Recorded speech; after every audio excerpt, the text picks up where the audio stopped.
Bismillah, walhamdulillah, wa salatu wa salam ala rasulillahi. So we have 17 acts which are defined to be those from the makruhat. Makruhat are those acts which are disliked. We mentioned that the term al-makruh is that which is the opposite of sunnah and that which is mandub. And in this case, we're talking about those acts which are classified as sunnah and mandub in the salah itself, not sunnah in the general sense. If a person were to perform one of these actions, which are considered to be makruh or disliked or reprehensible, it doesn't invalidate the salah, neither does it obligate sujood sahu. We reorganized these 17 actions so they're not or they do not appear as they are in the text. We organized them to simplify. So the first two uh, points that are mentioned are general rules with number one being an all-inclusive rule, everything rule. So the author states everything which preoccupies a person from having khushu' or takes away from khushu' during the salah is reprehensible. Is reprehensible. Reflecting on a matter in the dunya, which is number two, it indicates a lack of proper khushu' or humility or a sense of awe before Allah Tabaraka wa Ta'ala. And we mentioned this is a number one issue because of the way that our psychological disposition is in today's time. We have a lot of distractions and we have to put ourselves in a state where we're training our mind so that we learn how to focus, right? And we mentioned this reality, the lack of proper mental orientation.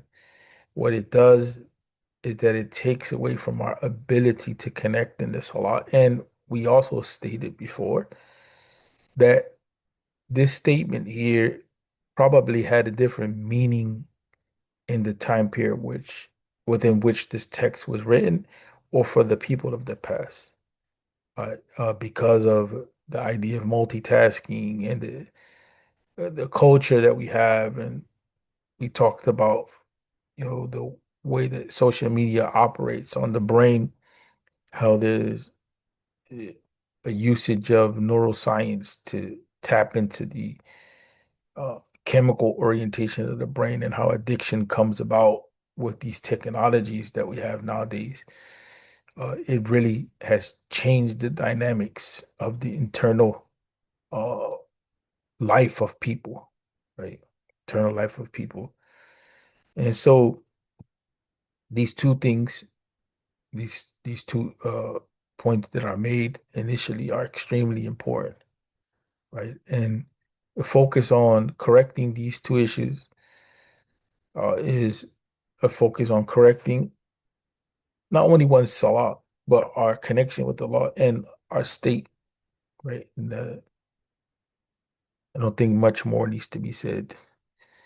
Eh, Here has to do with the custody of the eyes or etiquettes of the eyes. And actually, the idea of custody of the eyes was a discussion. Uh, it was a discussion that was quite common in the Middle Ages, right? And the idea was that, and we didn't talk about this much before, but the idea was that the eyes have obligations, and a person can glance to the haram, right? Both Muslims and Christians and even Jews talked about this quite frequently. And you have these types of statements that the eyes are the gateway to the soul and all this type of stuff. But the concept of what we see, right? What we see can lead to other realities. And sure, that's exactly how it is that the uh, neuroscience operates. It operates with the eyes. And even when we start talking about the issue of trauma, there's some forms of trauma in which the eyes are utilized to reprogram the brain, right? The movements of the eyes are reoriented in such a way that it creates a change in the brain to break traumatic experiences or effects on the person. So here, in general, more grounded to the salah is the idea of keeping the eyes focused. Even in martial arts, there's the idea of training the eyes, right? So the lack of focus of the eyes is indicative towards this point of, even though number two mentions actual reflecting, number three is the gateway to number two in some instances. When you're looking around, you start thinking, and then the Hanafi school, if you're looking around and your eyes fall on a poster or a book or whatever, and you read, it invalidates the salah for them in that method, or in one opinion in that method. It invalidates the salah. So the idea of discussing the eyes is not something that is unique to the madhab, but it's something serious. So the other issue of closing the eyes is disliked. All of this stuff is disliked. It doesn't invalidate the salah, but when I mentioned number three, looking around and the reading thing, and I mentioned another school, it's only to give the importance of custody or control of the eyes. Closing the eyes, it could be a form of concentration, right? It could be a form of concentration. And even if it falls under makruh, it doesn't invalidate the salah, right? Uh, and raising the eyes to the heavens, we talked about that. It's kind of just not focused at all. So recitation, those things which pertain to recitation of the Quran. We mentioned that if a person were to seek refuge in Allah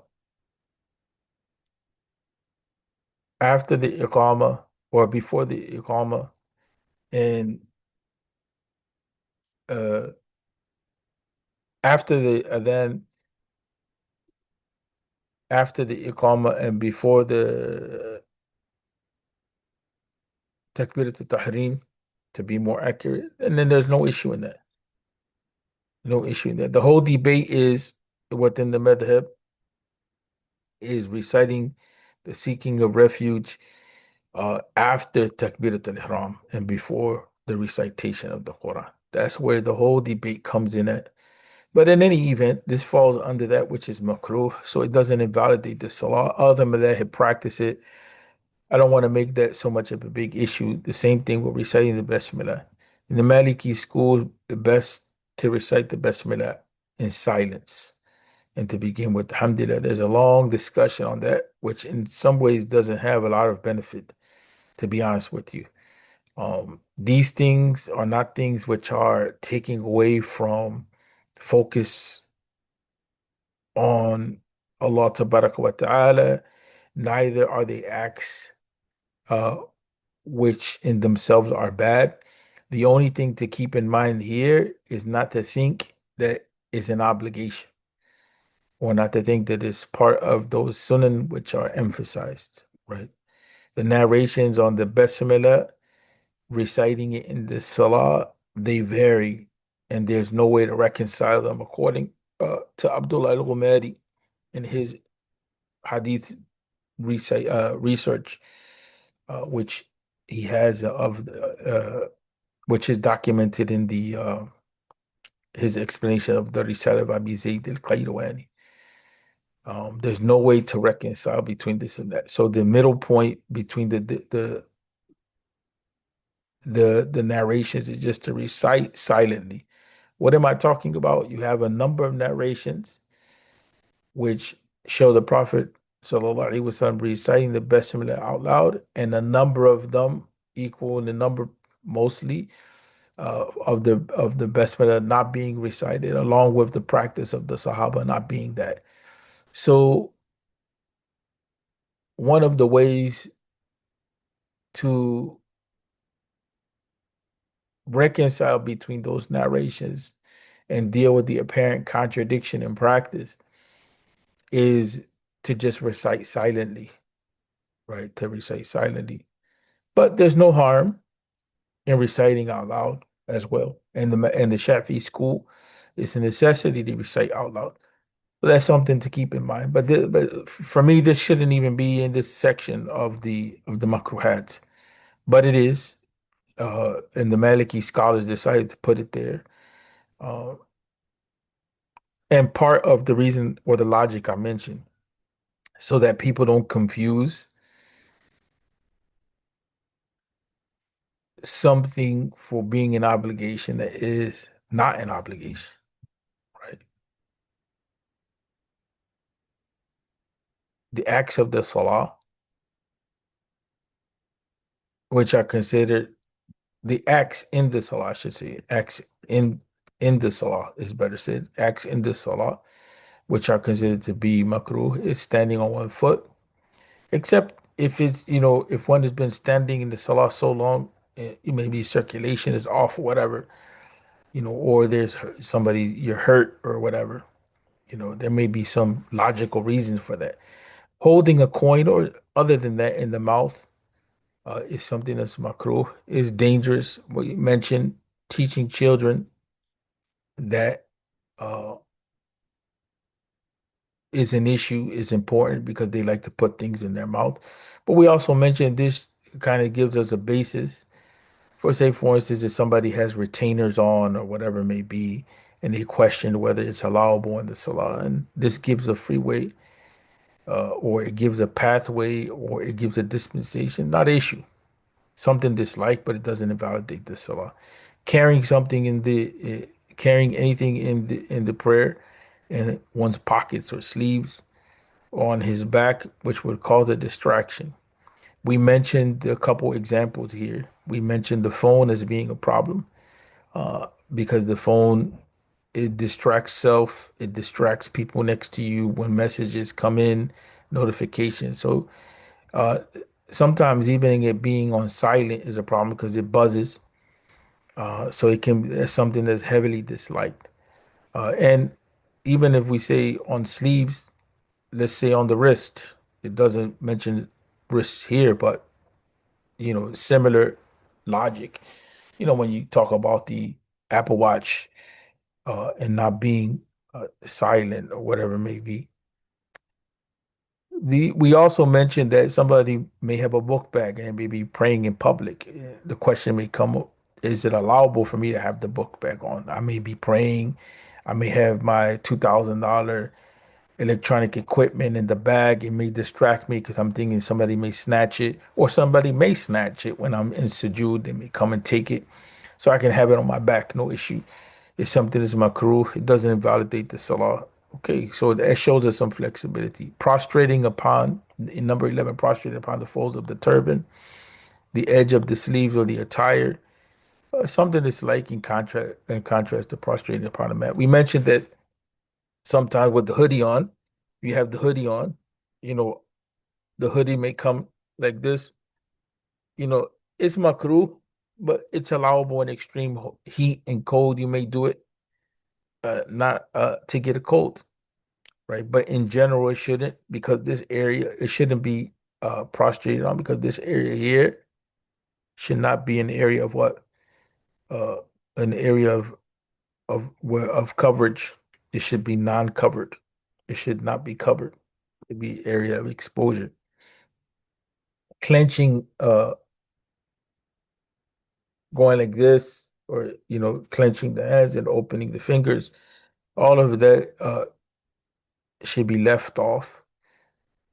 Doesn't mention it here, but also cracking your knuckles. Some people have do that in the salah. That's not befitting of the salah. Playing with the beard, men do that. In the qabd, in my estimation too, because this is a legit difference with evidences and so on and so forth. There's no necessity to bring it in here 100%. But in any event, it shows some flexibility because it's not something that invalidates the salah, but it's something disliked. is put under the category dislike because in the madhab is the sadal is considered the practice that's dominant. But there's scholars that argue against that within Take the your turn. within the madhab itself. Uh, yes, For the women, does the face always have to be exposed? yeah. In the madhab, the face is exposed. Okay. Yeah.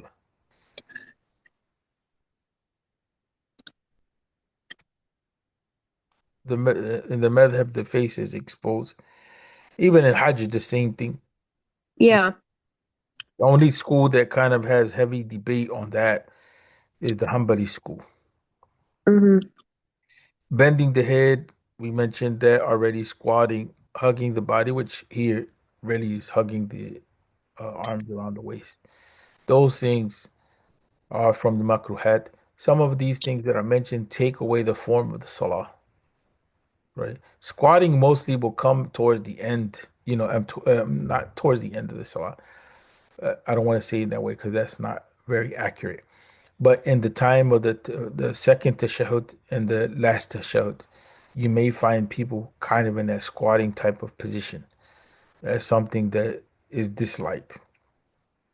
They may kind of like squat a little bit on, or even rest on their feet. That those types of things take away from the general form of the salah.